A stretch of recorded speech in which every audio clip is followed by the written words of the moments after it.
Në Peqin u zhvillua panairi tradicional i gjelit të detit, një organizim që sjell në vëmendje traditën shumë vjeçare të mbashtrimit të këtij shpendi, simboli kryesor i truezës festive të vitit të ri. Gjelat e detit këtë vit në Peqin po tregtohen me 1000 deri në 1200 lekë për kilogram. Sezoni sapo ka nisur, por fermerët theksojnë se çmimi nuk e justifikon mundin.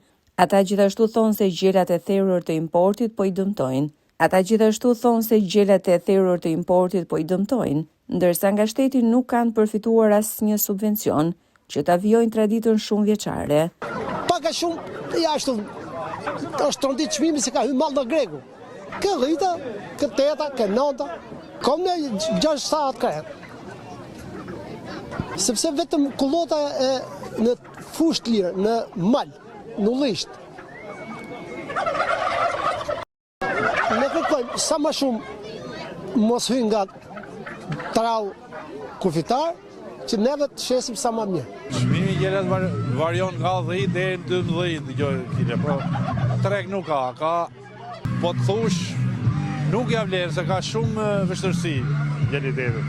Me koncentratën, me vështirësi me punën që ka shumë vështirësi. Deri tash nuk kemi marrë solucionim. Po vështirë me nëse duhen mise, duhen të hanë që të vegjit, i kam rritë më zjarë dhe donë. Ka ndalë që vjetë në tetor. Shiko, Peqini ka qenë majtë që në kohët për gjelat e detit 1, për fabrikën e vojtë 2, edhe për zhavorin e shkuminit 3, që që Peqini është shumë më shumë. Gjeli është një lloj se me rrit një fëmijë të vogël, është shumë i vështirë. Me zorritët. I mene në ka dhe shumë smunje, se përpara nuk ka pas mirë dhe smunje, ka qenë më ndryshe. Kurse tani është... Po, ne nuk kemi efektiv, po jemi mësuar me këtë punë, do merremi punë, marrim 5 lekë punë, sa me fshati. Në shteti dhe bashkia që të ndihmoj pak për ushqim, se shumë shtetë ushqimit. Për dhe hilaçet nuk janë cilësore, përpiqemi në të thonë se s'kemi drejtim tjetër, merrem me këto. Po në krahasim e vjetë tjera janë më dobët çmimi, po edhe me këtë çmim që është 10.000 lekë është pula, 9.000 lekë gjeli, po t'i heqi me këtë çmim është mirë.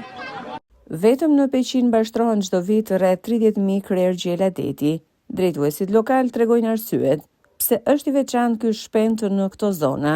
Tash në rrethin e Peqinit aktualisht mbashtrohen 30.000 krerë.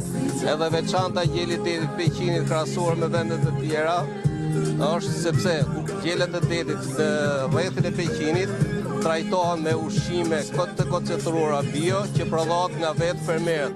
Gjithashtu e veçantë tjetër është sepse nga racioni ushqimor që përdoret për gjelin e detit në bashkinë e Peqinit përdoret përsërit e freskëta të ullit. Për disa vitesh është bërë traditë në qytetin e Peqinit, festimi i gjelit të detit, po jo vetëm i gjelit detit, edhe gjithë produkteve bujqësore të zonës tonë, janë produkte shumë mira, dhe ne gjejmë rastin dhe i bëjmë thirrje që të vinë në Peqin, ta shijojnë gjelin e detit, ta blenë, sepse nuk ka kuptim për ne shqiptarët trueza vitit të ri pa gjelin e detit Peqinit. Panairi i këtij viti u mbajt në muret historike të kalasë së Peqinit. Aktiviteti mblodhi bashk fermer, qytetar dhe vizitor me qëllim promovimin e prodhimeve lokale dhe traditave gastronomike të zonës.